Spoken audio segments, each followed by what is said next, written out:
Hi, welcome back. This is lesson 10 of our VQ workbook. Number 1, acquire wealth. And that is to gain for oneself. And so it is a synonym to ideas like get, buy, steal, receive.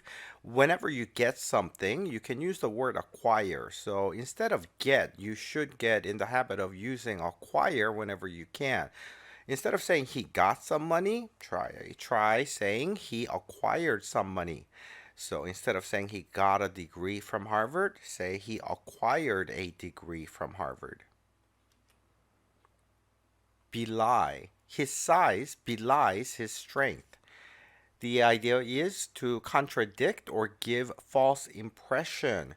So here we're talking about, say, a very big person but very weak, or a very small person who is very strong. So the size of that person that you see actually lies about the real strength, and that is his size belying his strength. Degrade. Movies degrade the minorities. That is to lower in rank or debase. As in debase, here we have the prefix D, which means down or away, and then you have grade. So downgrade something. And often we talk about how movies degrade the minorities, and this is maybe not so much anymore, but just a few decades ago, whenever you saw, Hispanics or Asians or blacks in movies, you would often find that they're kind of caricatures. They're in there for comic effects. And so a lot of people would say that movies degrade the minorities in those movies. We would also talk about certain images like magazine covers or billboards and claim that the images are degrading to women. In a different sense, we can talk about some kind of a breakdown as a kind of a downgrading of something. The bacteria will degrade the hydrocarbons. Or you might say that your video quality will be degraded, it will be downgraded when you watch on a bad TV or something. Eloquence. Eloquence of the speaker. That is expressiveness or being able to speak very fluently.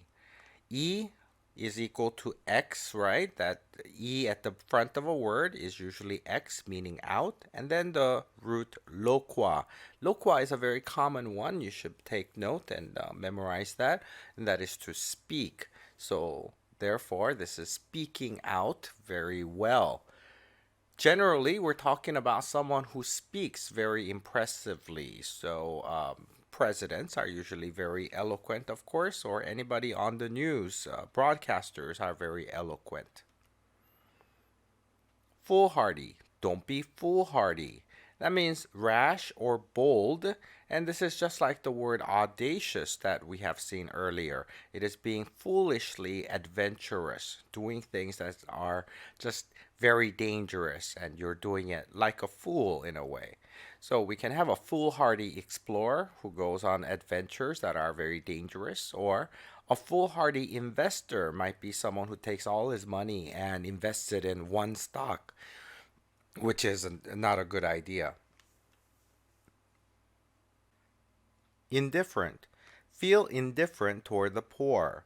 You are unmoved or unconcerned by the poor. So you are basically not feeling differently about different things. You don't care about rich people or poor people. You just don't care either way. No difference in feeling about anything. Then you feel indifferent. So it's basically your I don't care attitude. Methodical approach to the problem. And that is being systematic in the sense that you are using methods in solving a problem. So when you learned your algebra, I'm sure the teacher made you write the problems one line at a time over multiple lines, rewriting everything with small changes, right? That is a very methodical approach to solving the problem. Pragmatic. pragmatic considerations.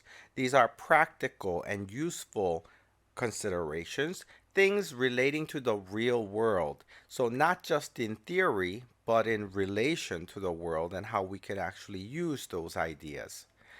So we might consider a history teacher who tells you about plumbing, and that teacher has a lot of knowledge of Roman aqueducts, but that's just all in theory and history. A plumber, however, if you ever need your toilet fixed or pipes fixed, you don't call your history teacher, you need to call your plumber because he has pragmatic knowledge, practical knowledge. We can also talk about a pragmatic view of public education. That would be an example of how you would use the word. A pragmatic view is not an idealistic conceptual view, but practically, what is it that we can do in public education? How many hours, how many teachers, the real world concerns. That would be a pragmatic view. Resigned. Resigned to die. That is accepting one's fate. So if you resign from a job, that means to quit the job, and we're probably all familiar with that idea.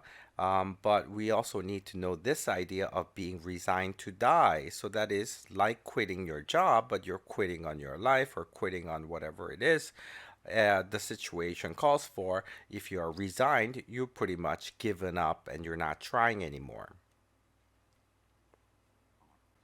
Sustain. Sustain an injury or sustain life. That is, experience, support, nourish. Okay, a lot of different words. It's hard to really conceptualize what that is unless you think about the situation with the phrases, the real context. So let's think about these contexts. These are two very different definitions. Number one is sustain an injury. That means you received an injury. We hear this often. We say something like several soldiers sustained injuries in the attack, or he sustained some injuries in the car accident. The other one, sustain life, is very different. It means to keep life going by doing something in some manner. We need food and shelter to sustain life, to keep life going.